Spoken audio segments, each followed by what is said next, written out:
Você falou para mim que não estudava em véspera de prova. Tá? Mas você falou também daquela da 24 horas. Sim. E aí eu fiquei pensando. Perfeito. É porque eu fiquei pensando. Você falou, não estudo em véspera de prova. Mas tem aquela revisão das 24 horas. E essas 24 horas seria quando? Entendi. Você entendeu? Porque, assim, qual que é a questão? Por exemplo, eu prefiro... É uma troca, tá?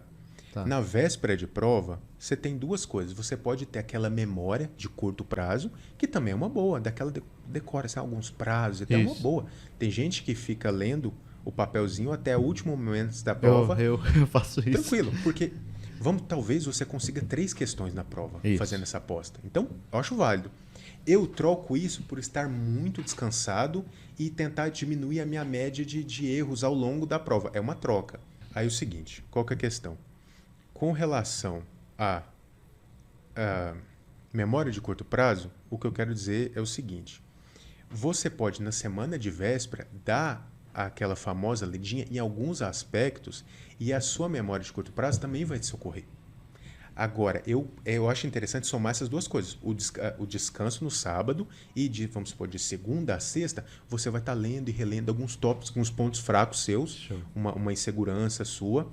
A revisão de 24 horas é a base. Porque, por exemplo, se você for pesquisar na internet, tem a tal da curva de esquecimento do Ebbinghaus.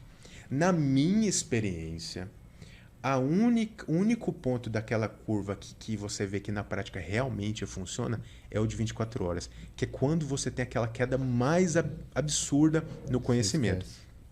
A partir daí, você, sobretudo no concurso de nível médio, que o edital é mais enxuto, você tem a obrigação de voltar no conteúdo. 1, 2, 3 vezes se necessário. Tem partes de normas que provavelmente eu estudei 6, 7 vezes. E tá tudo bem, porque eu tava com a faca nos dentes. Outros pontos, por eu ter uma maior facilidade. E eu acho interessante também porque, por exemplo, as pessoas têm características diferentes e por isso você vai precisar de uma preparação personalizada. Então, eu gabaritei português, mas eu tinha uma particularidade que eu conseguia fazer baterias longas de questões de português. Então, em 1 hora, eu fazia uma sessão de estudos que provavelmente vai render mais do que minha concorrência rendia. Já em matemática, por exemplo, eu consegui absorver o conteúdo, mas a quantidade de questões que eu conseguia resolver de matemática era baixa dentro de 1 hora. Isso me prejudicou um pouco. Sim, porque você tem que ficar pensando, né?